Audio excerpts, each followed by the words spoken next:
some top tips to keep rangatahi adolescents safe online in relation to sexual behaviour? There's a number of resources out there. I'll just start with this one.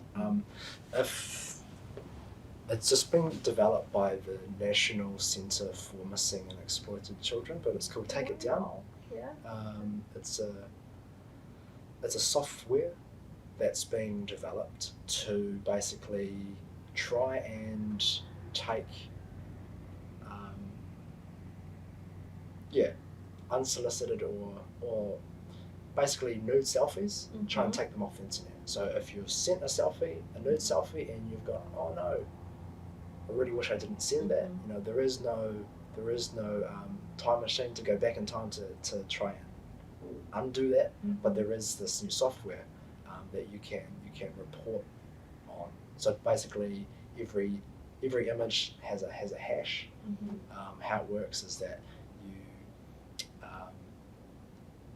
contact the centre, you let them know the image that's out there, and they can basically work out the hash that's out there, and all of the other big social media companies that have subscribed to Take It Down will go and find the hash and remove that image from the internet or from those servers. Yeah. So it's pretty flash, pretty new. It's really impressive, actually. Yeah.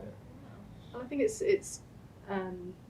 great that that's been developed, because I think, you know, coming back to the conversation earlier around risk-taking young people, and how widespread it is to be sharing sort of sexualised images, and perhaps young people doing that without thinking of the consequences and where that image is going to end up, and you know, if this relationship with this person ends up falling over, what's going to happen to that image. So it can really snowball, and yeah, there's a nice sort of fallback, I suppose, for parents, because again, it's about young people. They might have shared images, and then if things start to snowball, we want to know that they can go to a parent or a caregiver or somebody to tell them, oh look, this has happened, rather than trying to, you know, deal with it for themselves. And again, just trying to, I feel like I've said it a lot now, but for parents to just try to be calm in their response. Yep, we're going to work through this, and at least with that resource, the Take It Down website, there's somewhere for them to go to make sure that it's not going to end up, you know, shared around the internet in lots of different, you know, lots of different platforms. And is that free to access? Yeah.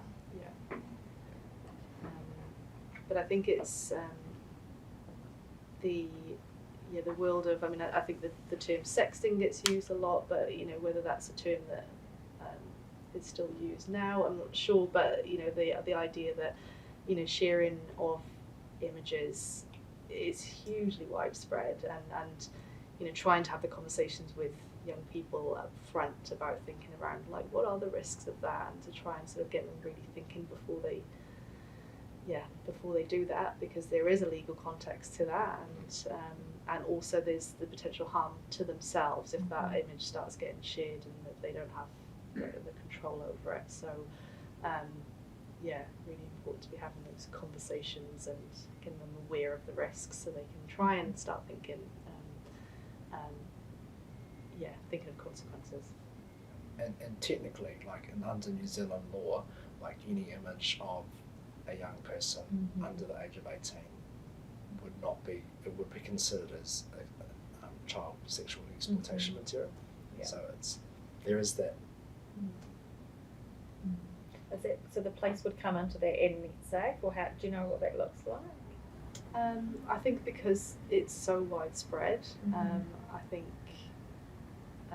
it might come to the police attention in some cases, but a lot won't. So a lot of this is just parents dealing with it and going, oh my gosh, I've just discovered my young person is doing this.